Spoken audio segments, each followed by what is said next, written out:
नमस्कार दोस्तों, आइए आज के सेशन में जानते हैं कि मानसून क्या होता है। इस पे चर्चा करते हैं। मानसून का अर्थ क्या है, मानसून के साइंटिफिक भाषा क्या है, मानसून जो है वो कैसे बनता है, कैसे आता है, इन सभी बातों पे हम लोग चर्चा करेंगे। तो शुरुआत करते हैं सबसे पहले कि मानसून का अर्थ क्या है। मानसून का अर्थ एक क्षेत्र में चलने वाली हवाओं की दिशाओं में मौसमी बदलाव से है, परिवर्तन से है। हवाओं में होने वाली इन्हीं परिवर्तन के कारण होती है बारिश। अब मानसून की साइंटिफिक भाषा क्या है, तो मानसून की साइंटिफिक भाषा है मौसम। मानसून शब्द अरबी भाषा के मौसम शब्द से आया है और यही हिंदी भाषा का भी यही शब्द है। अरबी भाषा में मौसम का अर्थ होता है ऋतु, सीजन। मानसून कैसे आता है और क्यों, इस पर चर्चा करते हैं।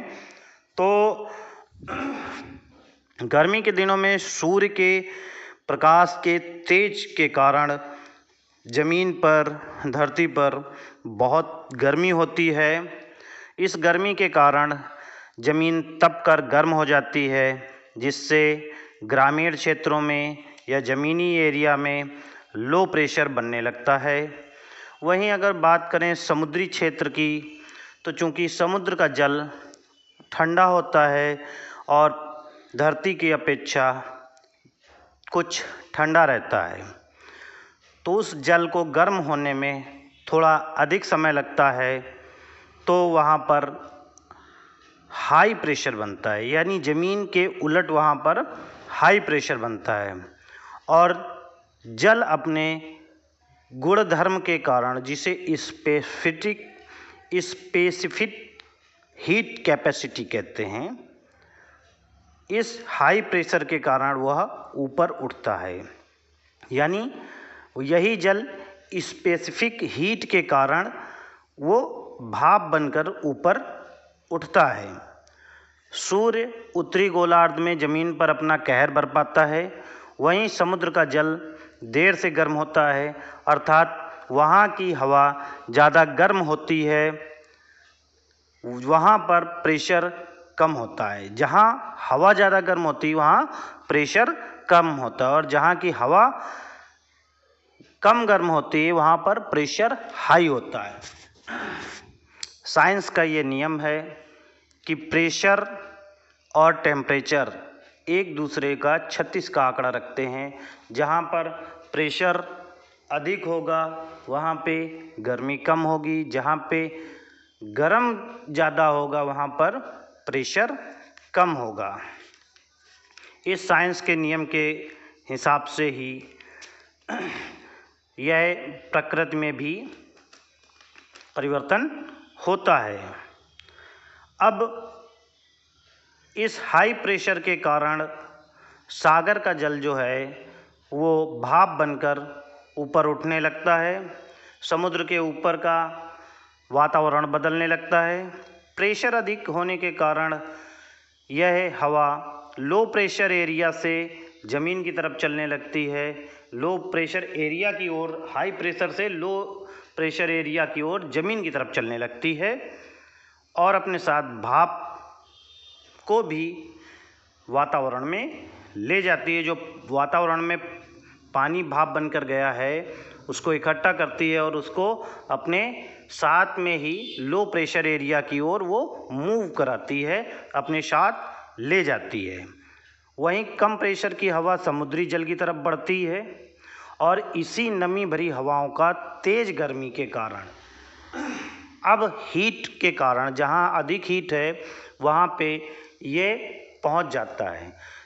आप लोगों ने पहले तो इस पे पढ़ा ही है कि गर्म होकर जल वाष्प बनकर, भाप बनकर ऊपर आता है, और ऊपर कम दाब के कारण वहाँ पर संघनित होता है, इकट्ठा होता है, और आगे चल के वो गर्म हवा के कारण, गर्मी के कारण पानी में परिवर्तित हो जाता है। पानी में परिवर्तित होकर वह बारिश बनकर ज़मीन पर बरसता है। यही प्रक्रिया यहाँ भी है इसी नमी भरी हवाओं का तेज गर्मी के कारण पानी बनकर ज़मीन पर टपकना शुरू हो जाता है। अब आइए बात करते हैं कि भारत में मानसून कैसे आता है, क्या होता है। तो बात करते हैं भारत में यह हवाएं, मानसूनी हवाएं जो हैं, ये हवाएं दो दिशाओं से आती हैं, दक्षिण पश्चिम और दक्षिण पूर्वी हवाएं, या दक्षिण पश्चिम दिशा से और दक्षिण पूर्व दिशा से। इसी के आधार पर मानसून का अनुमान लगाया जाता है कि यह दक्षिण पश्चिम मानसून है या दक्षिण पूर्व मानसून है। वेदर एजेंसी स्काईमेट के अनुसार इस बार पूरे भारत में मानसून बेहतर रहेगा। अगर एजेंसी के मुताबिक उसका दावा सही जाता है तो लगातार 3 साल से मानसून भारत में अच्छा रहा है और इस बार भी अच्छा रहेगा। अब दक्षिण से आने वाली हवाओं के कारण मानसून सबसे पहले केरल में पहुंचता है। यानी कि अगर बात करें उत्तर भारत की अपेक्षा, तो उत्तर भारत दिल्ली, पंजाब और ये बात करें अपने बिहार, उत्तर प्रदेश, उत्तराखंड, तो यहाँ से लगभग 1 महीने पहले केरल में मानसून आ जाता है। तो दक्षिण से आने वाले हवाओं के कारण मानसून सबसे पहले केरल में आता है और वहाँ पर बारिश होती है। उसके बाद उत्तरी भारत की तरफ यह धीरे से मूव कर जाता है। अब दूसरा एक इसका हिस्सा है कि बंगाल की खाड़ी से दूसरी धारा भारत के पूर्वी हिस्से में एंट्री करती है और हिमालय तक जाती है, फिर दक्षिण की तरफ और पश्चिम की तरफ ये बढ़ती है। तो दोस्तों, अगर वेदर पे, मानसून पे जानकारी अच्छी लगी है तो चैनल को लाइक, सब्सक्राइब और शेयर करिए। नमस्कार।